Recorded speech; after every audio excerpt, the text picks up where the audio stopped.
Welcome to the lecture in the course Plant Ecology and Phytogeography. The course code is BOC 110. The title of the unit that we are going to start today is Soil, and the module name is Importance, Origin and Formation of Soil. Outline. We are going to see the importance of soil, introduction to origin and the process of soil formation, and then the factors affecting the soil formation process. Learning outcomes. After this module is covered, students will be able to understand the importance of soil, explain the origin and process of soil formation, and list out the factors affecting the soil formation process. Soil to mankind is a basic natural resource. Man is indirectly dependent on soil. Man is dependent on plants and plants grow in soil. Soil is an important constituent in the biosphere which makes the top layer of the Earth's crust, the life zone of the Earth. Soil is a mixture of many solid, liquid and gaseous substances. Soil forms the top layer of the Earth's crust. It consists of living and non-living components like minerals, decaying organic matter, which includes plants and animals, the dead decaying matter, and then the microorganisms which act as decomposers. Soil is actually the source for the plants to grow, and then there is cycling of the nutrient level in the soil as well after the plants and microbes are dead and they add up to the organic content of the soil. Soil is actually an end product of the interactions between the weathering of the rocks, that is the parent material, also called as bedrock, the climate, plants, the microbes and the insect activities which take place inside the soil.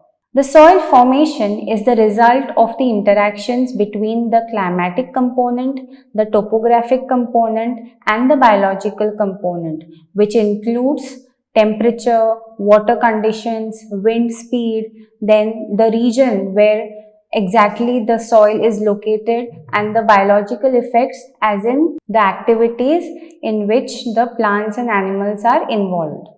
The soil is called as a complex because it comprises of a biological system of living organisms and other components along with it, and hence this soil complex is very important to the human civilization. The soil complex consists of 5 categories of components. Firstly, the mineral matter. The mineral matter is the fine particles which comes from the weathering of rocks. The composition of this mineral matter is different from the different parent material depending upon the climate of the region. Second is the soil organic matter. The soil organic matter is actually the organic content, the humus that we call in the top layer of the soil, which you can clearly see in the soil profile development. The third thing is soil water. The water which is contained inside the soil particles and which is acted upon by capillary and absorptive forces. Then is the soil atmosphere. This is actually the air spaces in between the soil particles which do not contain water at any time. So that is all about soil atmosphere. And the fifth is biological component, which is the living organisms which act upon the soil and adds to the humus content later on. Now let's have a look at the origin and formation of the soil process. The process of soil formation is actually divided into 2 stages. The first stage is called as weathering. It is the process of the breakdown of bigger rocks into fine particles, smaller mineral particles. The second process is soil development. It starts after the weathering process is done. It is also called as pedogenesis, and it is the modification of the mineral matter through the interaction between the components of the soil, that is the biological component, the climatic component and the topographic effects. Firstly, let us have a look at the weathering process. Now the bare rocks which you find on the land surface has to go through, different kinds of processes for the weathering to take place. Now the weathering process involves physical, chemical and biological processes, okay, such as the action of water, the action of temperature, the action of glaciation and so on. So firstly, under physical processes, we have wetting and drying, heating and cooling, freezing, glaciation, solution and sandblast.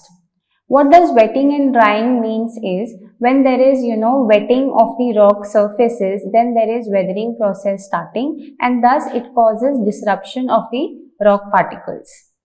Then due to the temperature rise and the temperature lowering in certain cases, there is expansion of the rock surfaces and which causes flakes which fall off.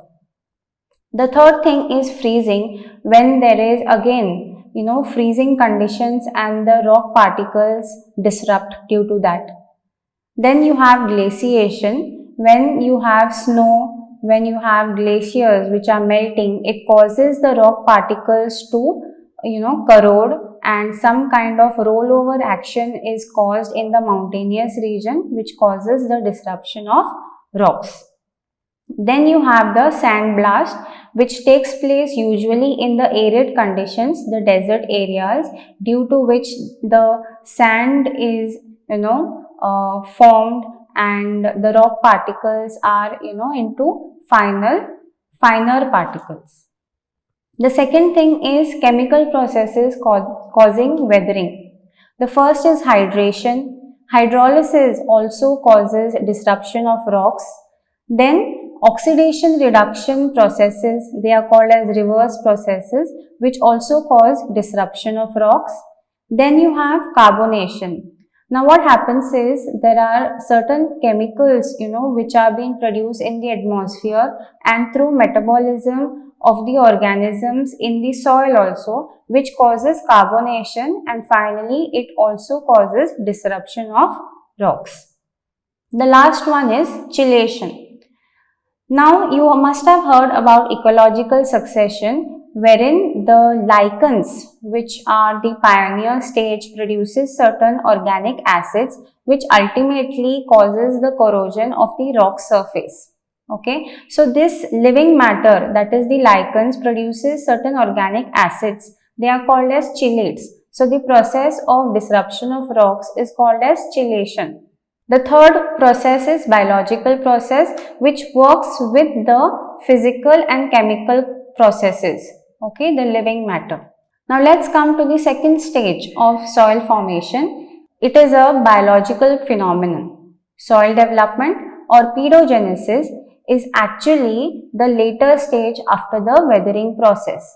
So the weathered rocks, when it comes to a finer particles, it is not called as a true soil. After the pedogenesis process gets completed, it is maturing into a true soil. And a number of changes has to take place when pedogenesis takes place. So the biological component plays a very important role here in pedogenesis, wherein the living organisms, such as lichens, bacteria, fungi, algae, bring about certain secretions of some chemicals and they add the organic content to the soil after their death. So due to all this, the crust of the weathered rock debris is converted into the true form of soil. Now this is an overall image which shows you how the soil forming process is. The starting part of the soil forming process is the parent rock. Okay. Now the parent rock can be of different kinds and the mineral composition is also different. Okay. It undergoes physical weathering. The processes such as drying, wetting, then you have sandblast, you have glaciation, solution, etc. They form the physical weathering and it causes the disruption of fragments. Okay, disruption into fragments, smaller particles. After that, the chemical weathering undertakes, okay, and then you will see that the rock particles which were larger in size, now they are broken down into finer small particles. After that, the second stage of the soil forming process starts, that is the pedogenesis, wherein the biological components such as plants, animals, microbes, okay, they play a major role in the soil forming process, which adds the humus to the soil. It adds the nutrients to the soil, and finally you will see that the soil profile development takes place, and thus you can see the soil horizons at a later stage. The last part of this module is factors affecting soil formation. Now in this picture you can clearly see there are 5 factors which affects the soil formation process. The first one is parent material, second is the local climate, the third is the biological component, that is the living organisms, plants and animals. Fourth is the relief. Now relief refers to the topography, and the fifth one is time. Okay. Now if you see climate and organisms, they both are referred to as active components. Okay, because they go on changing as per time. Okay, then the parent material, relief and time, they are called as passive components. Okay, now let us have a look at each one of these factors and tell you an example of how this behaves. The parent material can be of different types depending upon which region you find this parent material or the rock conditions which are there. So depending upon the parent material, there are 2 different parent material and you have only one type of climate, the end product will be one type of soil only. Then if there are different types of parent material and the climatic conditions also are different, it results in different types of soil. Okay, so the parent material along with the climate will give you the end product, that is the soil, and there are different types of soil based on the texture, based on the soil particle size, etc. When you come to the climate, you see that the temperature, rainfall, precipitation, everything is related to the soil formation process. So the soil formation process depends upon weathering of rocks. If the weathering of rocks is faster, then the soil formation process is achieved faster. Otherwise, it is slow. Okay. Next, we come to the organisms. So the activity of the plants and animals, in the soil and in the weathering process also plays a very important role, as you must have studied in ecological succession process. Like you can see from the parent material, that is the bedrock, how through the years, time and so much of organisms and their role in the ecological succession process, you will see the final climax community, that is the forest stage. Then depending upon the topography and time, the soil formation process is different. Certain soils are transported from one area to other area due to the water, wind, because of the slopes which are found in certain regions. So these all are factors which affect the soil formation. Summary: we have seen in this module the importance of soil, origin of soil, the process of soil formation, the components associated with the soil and its formation, and lastly, we have seen the factors affecting the process of soil formation. These are the references. You can refer to the offline resources and the online resources given. Thank you.